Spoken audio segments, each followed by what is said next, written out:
We provide you the platform to turn your dreams into reality. Give wings to your aspirations with KR Mangalam University. तो इस फैसले के बाद राजनीतिक दलों की अलग अलग प्रतिक्रिया हो सकती है, लेकिन इस फैसले की बारीकियां क्या है ये वकीलों से हम आपको समझवाते हैं। इसके जो मूल बिंदु है वो यह है कि जो साध्वी प्रज्ञा सिंह ठाकुर की मोटरसाइकिल बताई गई थी वो उनकी मोटरसाइकिल वह इस्तेमाल कर रही थी या उनकी थी, ऐसा कोई भी पुख्ता सबूत प्रोसिक्यूटिंग एजेंसी न्यायालय के सामने नहीं रख पाई है।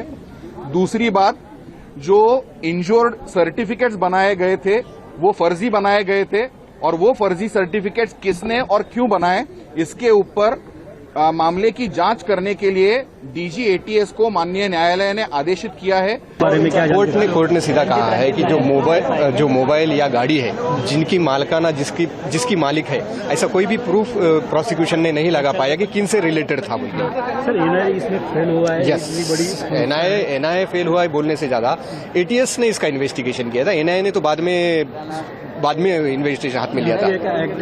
यूएपीए का एक्ट बताया गया कोर्ट की तरफ से कि सैंक्शंस पूरी तरह से बराबर नहीं, लीगल नहीं है। फोन टैपिंग के बारे में ऐसा कहा गया है कि उसके लिए सैंक्शंस लगते हैं, जो सरकार के सैंक्शंस लेने चाहिए थे। फोन बिना सैंक्शंस के फोन टैप किए गए थे, तो जो कि लीगली वैलिड नहीं है। हमारे संवाददाता पंकज हमारे साथ जुड़ रहे हैं, कोर्ट परिसर मुंबई में ही मौजूद है। इस फैसले के बाद वो सबसे पहले रिएक्शंस को बताएंगे। पंकज, सबसे पहले रिएक्शंस बता दी, क्योंकि आप कोर्ट परिसर में है जब ये फैसला आया। 17 वर्षों का इंतजार, भगवा आतंकवाद की थ्योरी यहीं से शुरू हुई थी, तो इम्पैक्ट था इस फैसले को लेकर, क्या उस समय रिएक्शन?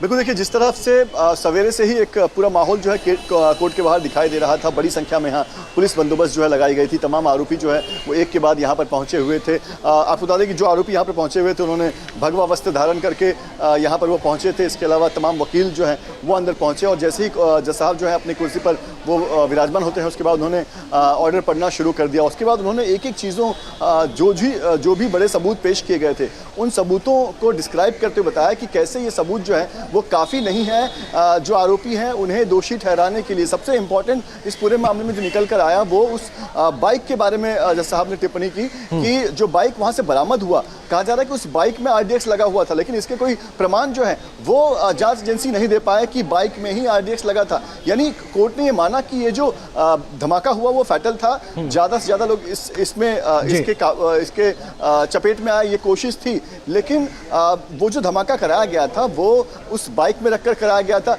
ये सारी चीजें जो है, ये सारे सबूत जो है, वो कोर्ट ने उसको दरकिनार करते हुए सभी आरोपियों को जो है वो बरी कर दिया। शुक्रिया पंकज इन तमाम जानकारी के लिए आपका। तो कोर्ट के फैसले के बाद अब ये जरूर है कि बीजेपी इस फैसले से बहुत ज्यादा एग्रेसिव है। जहां भक्ति है हर शब्द में, कथाओं में छुपे हैं दिव्य रहस्य और ज्योतिष देता है जीवन को दिशा। धर्म से जुड़ी हर बातों को जानने के लिए हमारे चैनल स्तुति को सब्सक्राइब करें।